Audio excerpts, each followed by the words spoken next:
आज जो हमारा टॉपिक है वो है फोर्स एंड मोशन। सबसे पहले मैं चाहता हूँ कि मोशन के बारे में कुछ बातें कहूँ कि मोशन का जो बेसिक डिफिनीशन है वो इस तरह है कि अ phenomena in which a body change it position from one point two another point. वो प्रोसेस जिसमें कोई बॉडी अपना पोजीशन चेंज करे एक पॉइंट से दूसरे पॉइंट तक, तो हम ये कह सकते हैं कि उस बॉडी ने मोशन परफॉर्म किया है। फॉर एग्ज़ाम्पल यहाँ पर हमारे साथ एक बंदा खड़ा है जो पॉइंट ए पर है, और कुछ देर बाद इसने अपना पोजीशन चेंज किया और ये पॉइंट बी पर आ गया। तो इसको हम कह सकते हैं कि इस बॉडी का जो पहला पोजीशन था वो पॉइंट ए था, और जो बाद में इसका पोजीशन बना वो पॉइंट बी बना। तो इस बॉडी ने अपना पोजीशन चेंज किया, और इस पोजीशन चेंज करने को हम क्या कहते हैं? मोशन कहते हैं। दूसरा जो हमारे साथ फिजिकल क्वांटिटी है वो है फोर्स। फोर्स का जो बेसिक डिफिनीशन है वो इस तरह है कि a physical quantity which cause motion in a body or try to cause motion in a body. वो फिजिकल क्वांटिटी जिसकी वजह से कोई बॉडी में मोशन पैदा होती है। मोशन पैदा होना, जिस तरह हमने पहले डिस्कस किया कि मोशन पैदा होने का मतलब क्या है, कोई बॉडी अपना पोजीशन चेंज करे। तो फोर्स वो फिजिकल क्वांटिटी है जिसकी वजह से किसी बॉडी में मोशन पैदा हो जाती है, या किसी बॉडी अपना पोजीशन चेंज करे तो उसको हम फोर्स कहते हैं। इसको भी एक एग्जांपल के ज़रिए समझते हैं कि फॉर एग्जांपल यहाँ पर एक क्यूब पड़ा है, इस पर फोर्स लगाया गया जो है पुशिंग फोर्स। ये क्यूब पहले पॉइंट ए पर था, इसने अपना पोजीशन चेंज किया और ये यहाँ पर आ गया, जो इसका नया पोजीशन है, और वो है पॉइंट बी। तो इस क्यूब ने अपना पोजीशन चेंज किया, किसकी वजह से किया? फोर्स लगाने की वजह से किया। तो इस फिजिकल क्वांटिटी जिसकी वजह से कोई बॉडी अपना पोजीशन चेंज करे और जिसकी वजह से वो बॉडी मोशन परफॉर्म करे, तो उसको हम फोर्स कहते हैं। दूसरा जो पॉइंट है वो इस तरह है कि try to cause motion in a body. अब ज़रूरी नहीं है कि हर मोशन किसी बॉडी में अब ज़रूरी नहीं है कि हर फोर्स किसी बॉडी में मोशन पैदा करे। इस तरह भी हो सकता है कि कोई बंदा किसी बॉडी पर फोर्स लगा रहा है, लेकिन इसमें मोशन पैदा नहीं हो रहा, लेकिन मोशन पैदा करने के लिए कोशिश ज़रूर हो रही है। इसको भी एक एग्जांपल के ज़रिए समझते हैं कि फॉर एग्जांपल यहाँ पर एक दीवार है और इस पर मैं फोर्स लगा रहा हूँ। अब इस दीवार पर जो मैं फोर्स लगा रहा हूँ, इस दीवार का जो पोजीशन है वो तो मैं चेंज नहीं कर सकता, ना इसमें मैं मोशन पैदा कर सकता हूँ, लेकिन हाँ, मैं इस पर ज़रूर फोर्स लगा रहा हूँ। किस लिए लगा रहा हूँ? ताकि इसका पोजीशन चेंज करूँ। मैं तो नहीं कर सकता, लेकिन कोशिश कर रहा हूँ। तो इस कोशिश को भी हम फोर्स कह सकते हैं कि ये फोर्स की वजह से हो रहा है। आप फोर्स के हवाले से दो और बातें करनी है, और वो ये है कि फोर्स वो फिजिकल क्वांटिटी है जो काज चेंज एंड डायरेक्शन, जो किसी बॉडी का डायरेक्शन चेंज कर सकता है। फॉर एग्जांपल यहाँ पर एक मोटर कार है,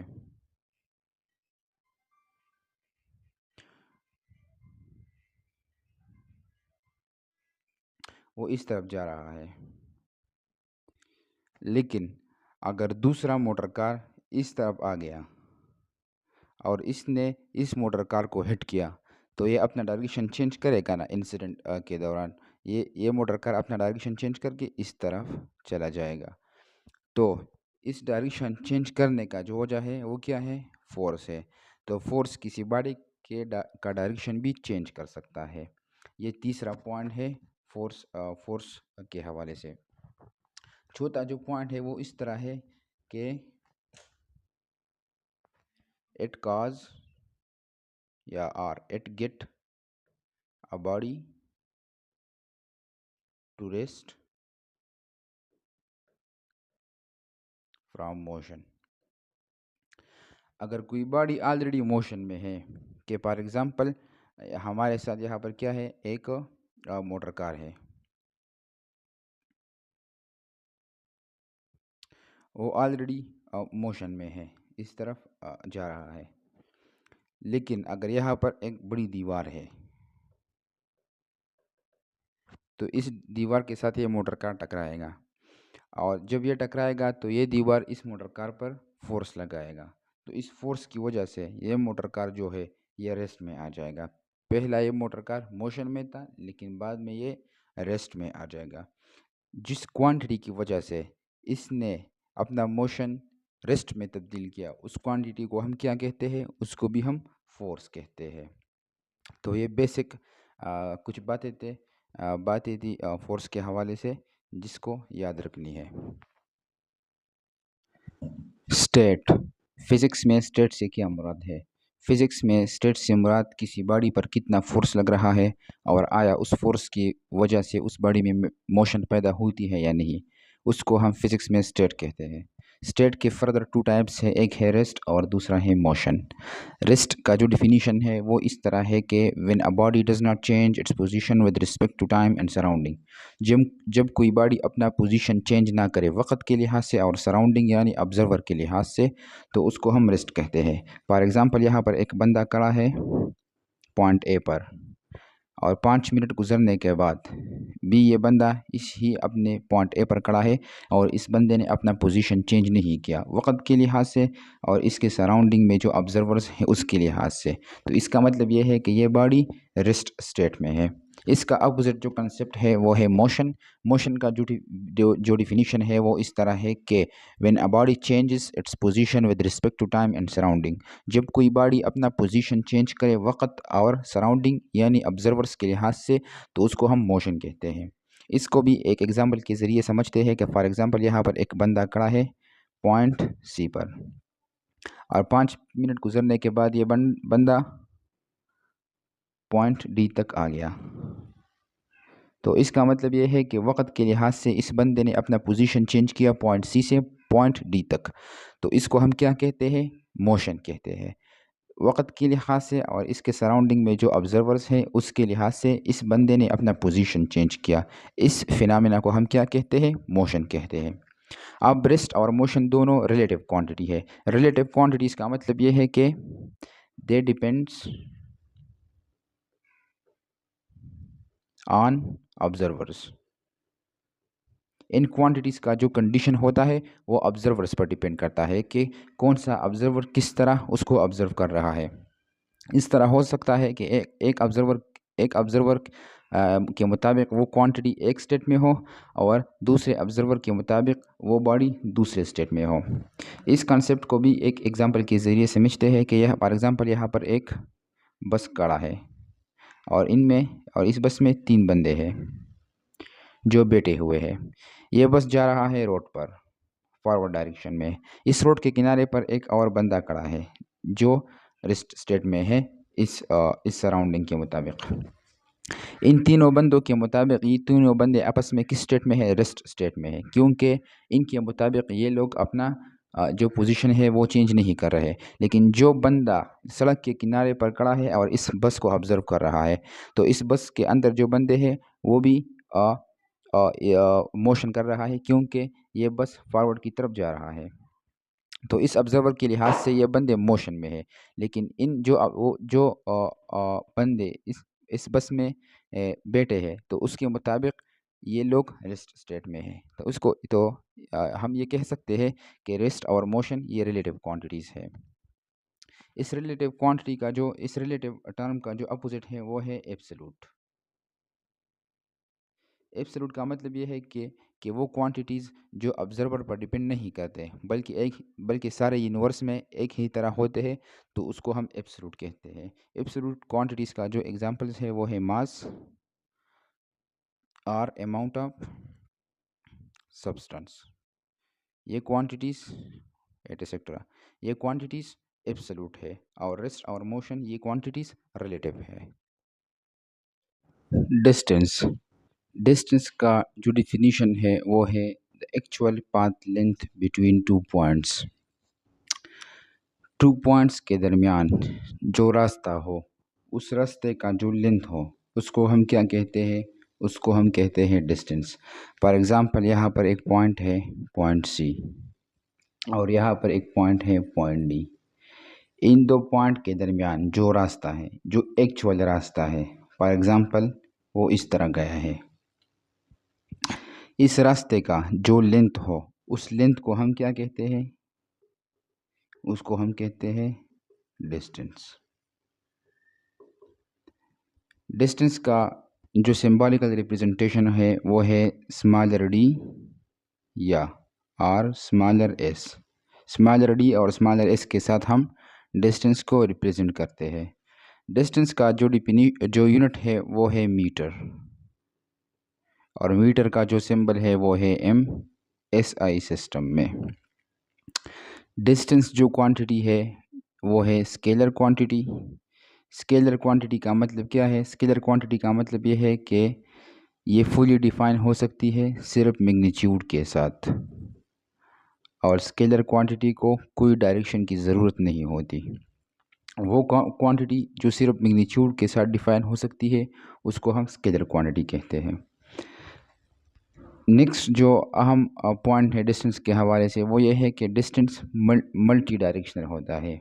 ये किस तरह होता है? ये इस तरह होता है कि फॉर एग्ज़ाम्पल यहाँ पर हमारे साथ एक पॉइंट है, पॉइंट डी, और यहाँ पर हमारे साथ है एक पॉइंट ई। इस पॉइंट डी और पॉइंट ई के दरमियान मुख्तलिफ डायरेक्शंस हो सकते हैं डिस्टेंस के।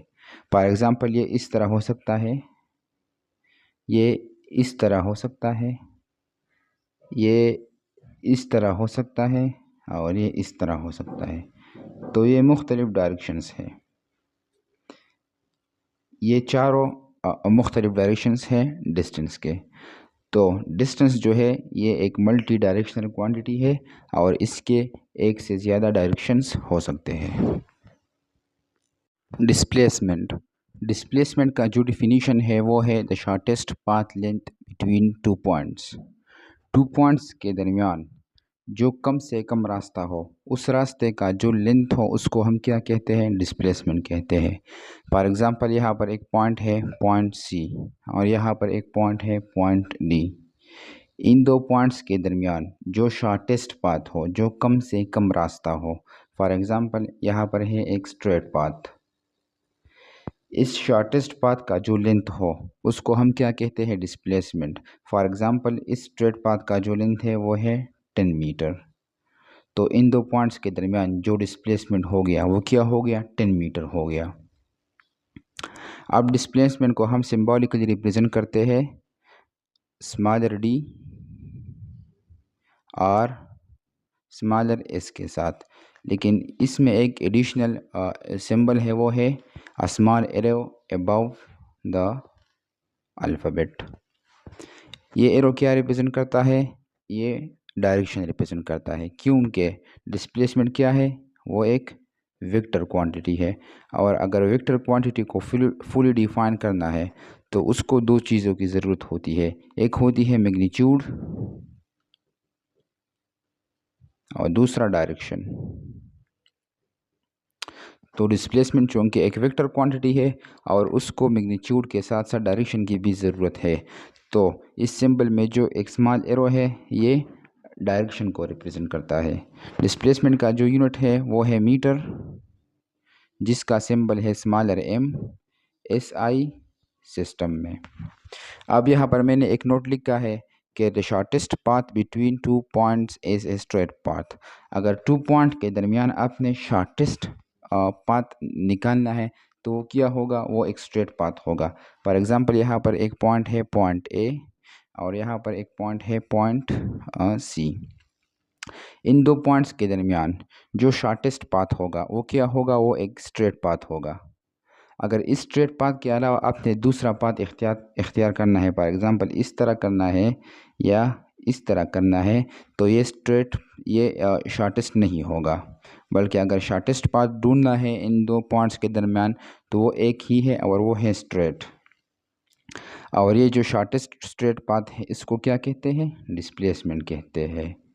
तो यहाँ पर हम ये कंक्लूड कर सकते हैं कि दो पॉइंट्स के दरमियान जो स्ट्रेट पाथ होगा वो क्या होगा, उसका डिस्प्लेसमेंट होगा। डिस्टेंस और डिस्प्लेसमेंट के हवाले से कुछ इम्पॉर्टेंट पॉइंट्स डिस्कस करने हैं। पहला ये है कि दो पॉइंट्स के दरमियान जो डिस्टेंस का मैग्नीट्यूड हो और जो डिस्प्लेसमेंट का मैग्नीट्यूड हो, अगर इन मैग्नीट्यूड्स का हम रेशो ले तो उस रेशो का जो जवाब आएगा या तो वो 1 के बराबर आएगा या वो 1 से ज़्यादा आएगा। किस तरह आएगा, इन दोनों केसों को अलग अलग से देखते हैं। फॉर एग्ज़ाम्पल यहाँ पर एक पॉइंट है पॉइंट ए और यहाँ पर एक पॉइंट है पॉइंट बी। इन दोनों पॉइंट्स के दरमियान एक ही रास्ता है, फॉर एग्ज़ाम्पल अगर वो है एक स्ट्रेट पाथ, दूसरा रास्ता नहीं है। और इस स्ट्रेट पाथ का जो लेंथ है वो क्या है, वो 10 मीटर के बराबर है। तो इस स्ट्रेट पाथ का जो लेंथ है वो 10 मीटर के बराबर है। तो इन दोनों पॉइंट्स के दरमियान डिस्प्लेसमेंट क्या हो गया, डिस्प्लेसमेंट का जो मैग्नीट्यूड हो गया वो 10 मीटर हो गया। और ये एक्चुअल पाथ भी है क्योंकि और रास्ता इन दो पॉइंट्स के दरमियान नहीं है। तो उसका जो डिस्टेंस है वो किसके बराबर हो गया, वो भी 10 के बराबर हो गया। अगर ये वैल्यूज़ हम इस फार्मूले में पुट करें तो ये किस तरह आएगा, ये इस तरह आएगा कि 10 metre divide by 10 metre is equal to 1। तो इसका जो आंसर आ गया वो 1 आ गया। दूसरा जो केस है कि फॉर एग्ज़ाम्पल यहाँ पर एक पॉइंट है,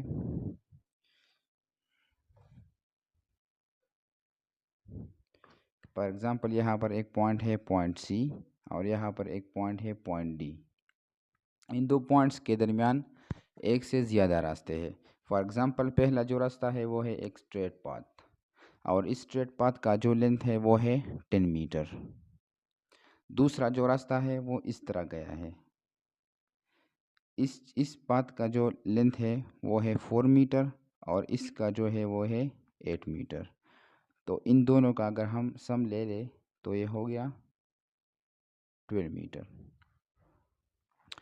तो यहाँ पर जो शॉर्टेस्ट पाथ है वो किसके बराबर है, वो 10 मीटर का बराबर है। तो इसका डिस्प्लेसमेंट किसके बराबर हो गया, 10 मीटर। तो इसका डिस्प्लेसमेंट 10 मीटर के बराबर हो गया। और दूसरा जो पाथ है जो एक एक्चुअल पाथ है वो किसके बराबर है, जो डिस्टेंस हो गया और वो 12 मीटर के बराबर है।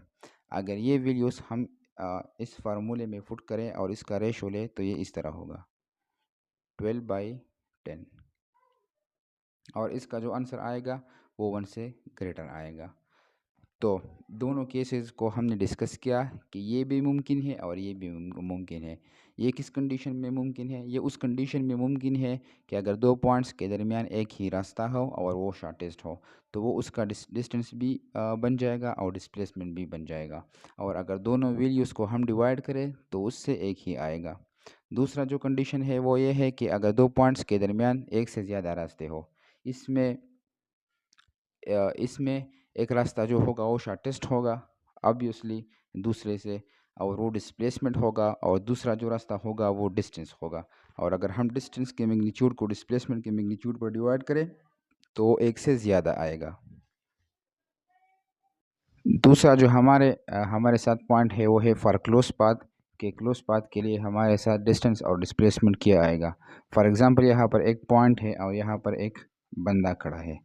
अगर अगर ये बंदा इस पॉइंट से स्टार्ट लेकर पूरा सरकमफेरेंस कवर करे और वापस इनिशियल पॉइंट तक आ जाए तो इस बंदे ने जो डिस्टेंस कवर किया है वो किसके बराबर होगा और जो डिस्प्लेसमेंट कवर किया है वो किसका बराबर होगा। तो ये फाइंड आउट करना है। सबसे पहला डिस्टेंस को देखते हैं कि इस बंदे ने डिस्टेंस क्या कवर किया। इस पोजीशन से इसने स्टार्ट लिया, इस तरह आ गया वापस अपनी इनिशियल पोजीशन तक। तो जितना इस सर्कल का सरकमफेरेंस है उतना ही इस बंदे ने डिस्टेंस कवर किया है। सरकमफेरेंस जो बराबर होता है वो होता है 2πr, जिसमें r बराबर है रेडियस, r जो रेडियस को रिप्रेजेंट करता है। तो इसका जो डिस्प्लेसमेंट होगा जो डिस्टेंस होगा वो 2πr यानी सरकमफेरेंस के बराबर होगा। और जो डिस्टेंस होगा वो किसके बराबर होगा उसको भी देखते हैं कि इस बंदे का जो इनिशियल पोजीशन है वो ये पॉइंट है, और जब इसने पूरा चक्कर लगाया और जो फाइनल पोजीशन है वो भी यही पॉइंट है। तो इसका मतलब ये है कि इस बंदे ने अपना पोजीशन चेंज नहीं किया। अगर इस बंदे ने अपना पोजीशन चेंज नहीं किया तो इसका मतलब ये है कि उसने जो डिस्प्लेसमेंट कवर की है वो किसके बराबर है, वो ज़ीरो के बराबर है, क्योंकि इसका इनिशियल पॉइंट और फाइनल पॉइंट एक ही है। इस कंसेप्ट को एक और क्लोज पाथ के साथ समझते हैं, जो है एक स्क्वायर। फॉर एग्जांपल इस पॉइंट पर एक बंदा खड़ा है और इसने भी इस पूरे स्क्वायर का चक्कर लगाया, तो इसका जो डिस्टेंस होगा वो 4l के बराबर होगा। और अगर एक साइड को हम l के बराबर ले तो ये 4l के बराबर होगा इसका डिस्टेंस, और इसका जो डिस्प्लेसमेंट होगा वो किसके बराबर होगा, मैग्नीट्यूड, वो 0 मीटर के बराबर होगा, क्योंकि क्योंकि इस बंदे का जो इनिशियल पॉइंट है और जो फाइनल पॉइंट है वो एक ही है।